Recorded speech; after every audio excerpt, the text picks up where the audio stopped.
Hello दोस्तों, मैं professor Jalees Ahmad master stroke की प्रश्नोत्तरी 2 में आपका स्वागत करता हूं।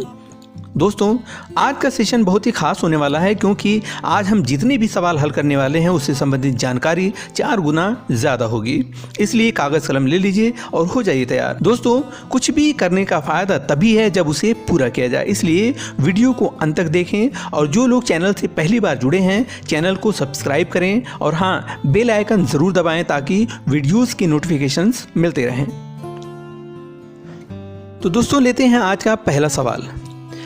मनोविज्ञान ने शिक्षा को बना दिया है विषय केंद्रित, शिक्षक केंद्रित, पाठ्यक्रम केंद्रित और बाल केंद्रित। इसका जवाब है बाल केंद्रित।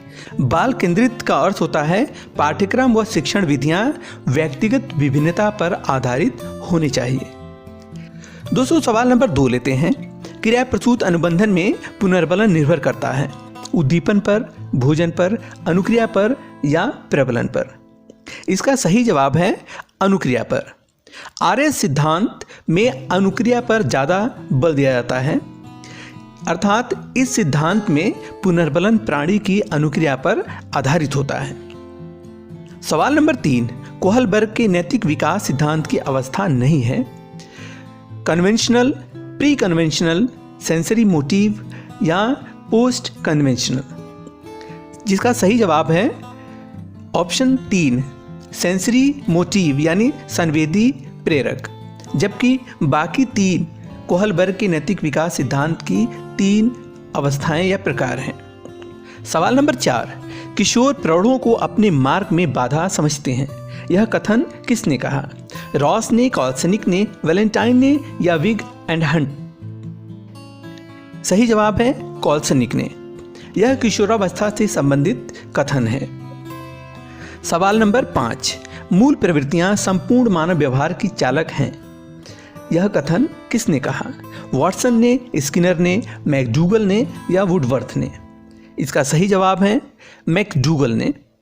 मैकडूगल को मूल प्रवृत्तियों का जनक भी कहा जाता है। इन्होंने 14 मूल प्रवृत्तियां बताई हैं, जबकि वॉटसन व्यवहारवाद के जनक कहे जाते हैं। स्किनर ऑपरेंट कंडीशनिंग क्रिया प्रसूत अनुबंधन सिद्धांत के जनक कहे जाते हैं और वुडवर्थ चालक और प्रथम प्रश्नावली निर्माण करने का श्रेय जाता है।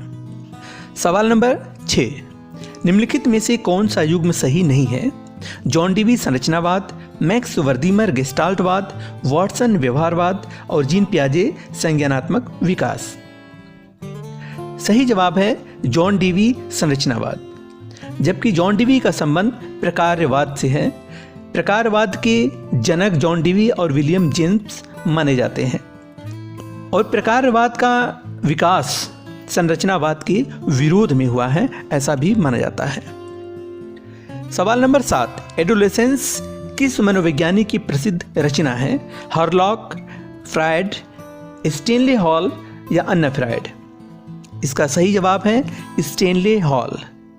हरलॉक बाल मनोवैज्ञानिक कही जाती हैं। फ्रायड मनोविश्लेषणवाद के जनक कहे जाते हैं, जैसा कि आप जानते हैं।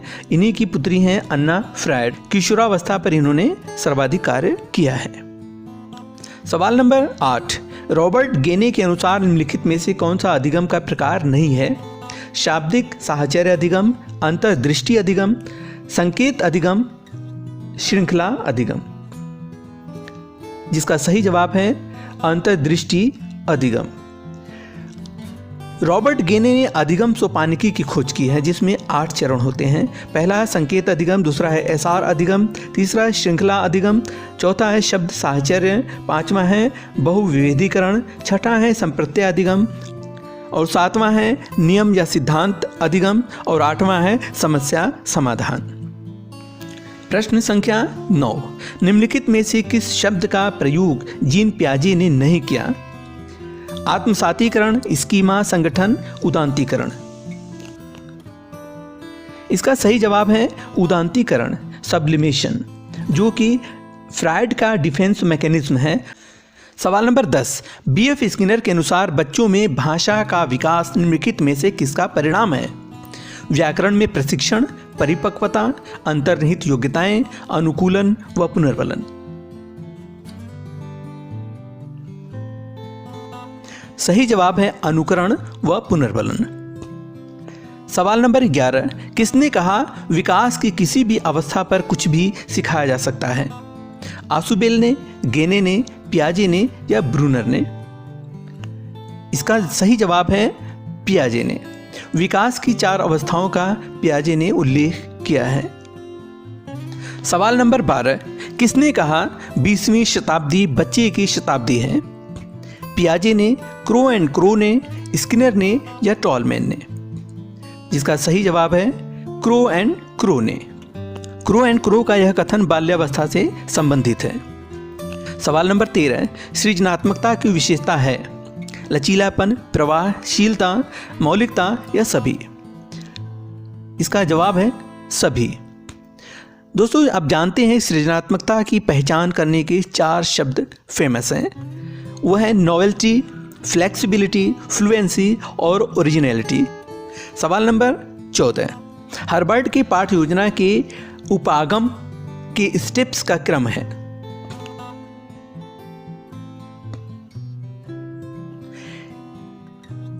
इसका सही जवाब है ऑप्शन नंबर 3, प्रस्तावना, प्रस्तुतिकरण, तुलना, सामान्यीकरण और अनुप्रयोग, जिसे पंचपदी प्रणाली 5 स्टेप सिस्टम भी कहा जाता है।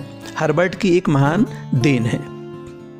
सवाल नंबर 15, निम्नलिखित में से कौन सा थॉर्नडाइक के मुख्य नियम नहीं है? अभ्यास, गुणवत्ता, प्रभाव, तत्परता? सही जवाब है गुणवत्ता। थॉर्नडाइक के 5 गौण नियमों में भी इसका कहीं वर्णन नहीं मिलता है। सवाल नंबर 16, कुछ लोग नए लोगों में आसानी से समायोजित हो जाते हैं क्योंकि उनमें उच्च स्तर की होती है?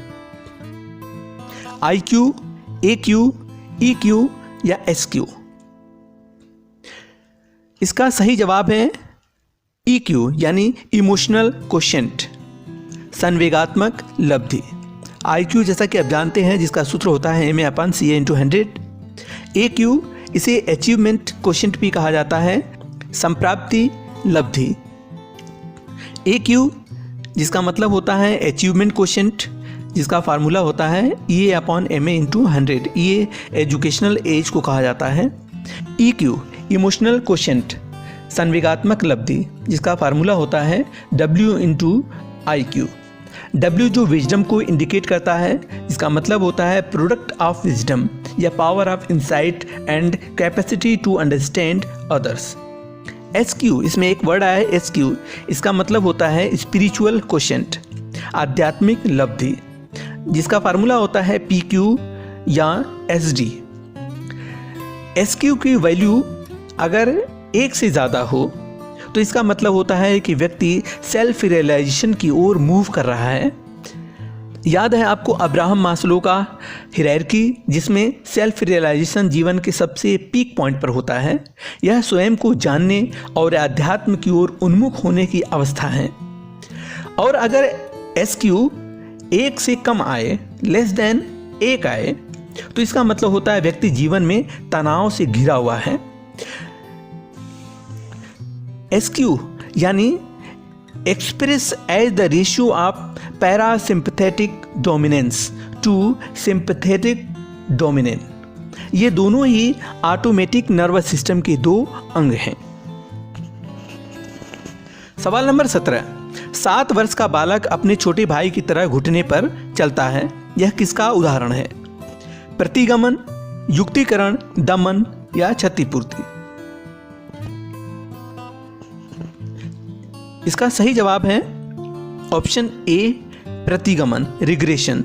रिग्रेशन का अर्थ होता है पीछे लौटना, जैसे एडल्ट का बच्चे जैसा व्यवहार करना। अक्सर बड़े बच्चे रोग आकर अपने माँ बाप से कुछ कार्य करा लिया करते हैं। सवाल नंबर 18, सामाजिक अधिगम का सिद्धांत किसने दिया? एरिक्सन ने, ब्रूनर ने, आसुबेल ने या बंडूरा ने?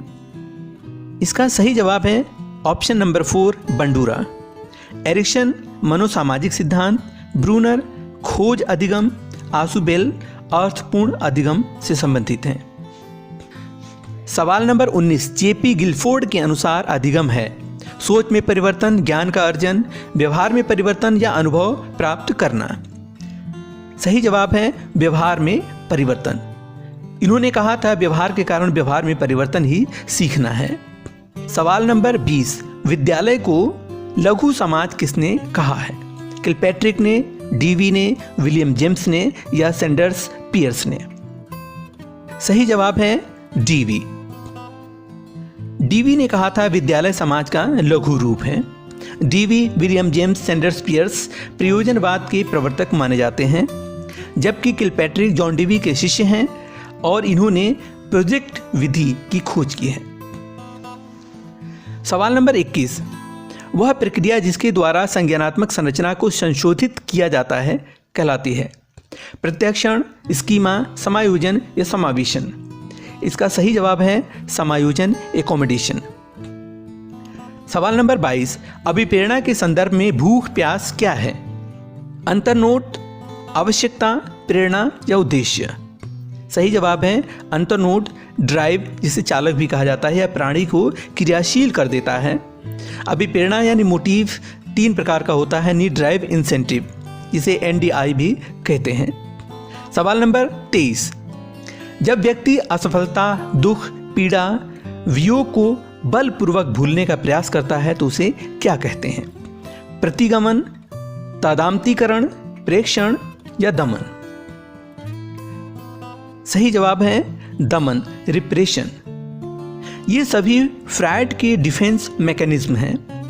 दमन का अर्थ होता है बलपूर्वक किसी याद को, किसी दुखदाई चीज़ों को भुलाना। आपने अक्सर देखा सुना होगा, प्रेमिका की बेवफाई में प्रेमी देवदास की हालत में पहुंच जाता है। वह उसे भुलाने के लिए शराब या मदिरा का सेवन करता है। सवाल नंबर 24, बुद्धि का बहुकारक सिद्धांत किसने दिया? बिने ने, थॉर्नडाइक ने, टर्मन ने या स्पीयरमैन ने? इसका सही जवाब है थॉर्नडाइक ने, जबकि बिने ने एक तत्व सिद्धांत, टर्मन ने 1916 के स्टैनफोर्ड बिने टेस्ट में पहली बार IQ का प्रयोग किया था। स्पीयरमैन ने 2 फैक्टर थ्योरी दिया है। सवाल नंबर 25, विराट बल्लेबाजी में कुशल है लेकिन गेंदबाजी की कौशल से प्रभावित नहीं कर पाता, किसका उदाहरण है? धनात्मक अधिगम अंतरण, नकारात्मक अधिगम अंतरण, शून्य अधिगम अंतरण या इनमें से कोई नहीं? सही जवाब है शून्य अधिगम अंतरण। यह सवाल अधिगम अंतरण, ट्रांसफर ऑफ लर्निंग से संबंधित है। सवाल नंबर 26, 12 वर्ष का बालक 15 वर्ष के बालक के समान अंक प्राप्त करता है, उसकी IQ क्या होगी? 80, 100, 125 या 112?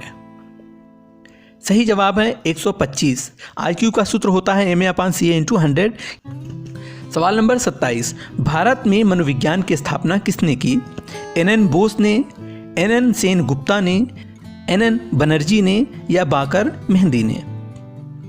सही जवाब है NN सेन गुप्ता ने 1916 में कलकत्ता विश्वविद्यालय में मनोविज्ञान की स्थापना की।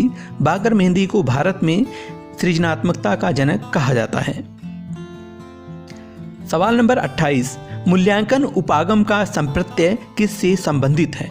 ब्लूम से, स्किनर से, थॉर्नडाइक से, हर्बर्ट से? सही जवाब है ब्लूम से। स्किनर ने अभिक्रमित अनुदिशन का कॉन्सेप्ट दिया। थॉर्नडाइक, जैसा कि जानते हैं आप, बुद्धि के 3 प्रकार बताए। हर्बर्ट का संबंध पंचपदी प्रणाली से है। सवाल नंबर 29, सामूहिक अचेतन, कलेक्टिव अनकॉन्शियस का संप्रत्यय किसने दिया? फ्रायड ने, जुंग ने, एडलर ने या सुलिवान ने? सही जवाब है जुंग ने। फ्रायड के 2 सहयोगी थे, जुंग और एडलर। बाद में मतभेद के कारण इन्होंने एक अलग शाखा बना ली जिसे नव मनोविश्लेषणवाद कहा जाता है। सवाल number 30, the mentality of apps पुस्तक किसने लिखी? वॉटसन ने, काफ्का ने, कोहलर ने या वर्दीमर ने? जवाब है कोहलर ने। ये कोहलर की प्रसिद्ध रचना है जिसमें उन्होंने सुल्तान नामक चिंपैंजी पर प्रयोग किया था। बाद में वही प्रयोग अंतर्दृष्टि सिद्धांत के नाम से जानी गई। तो दोस्तों, ये थे कुछ महत्वपूर्ण सवाल। आशा करते हैं ये आपकी बहुत काम आएगी। Thanks for watching.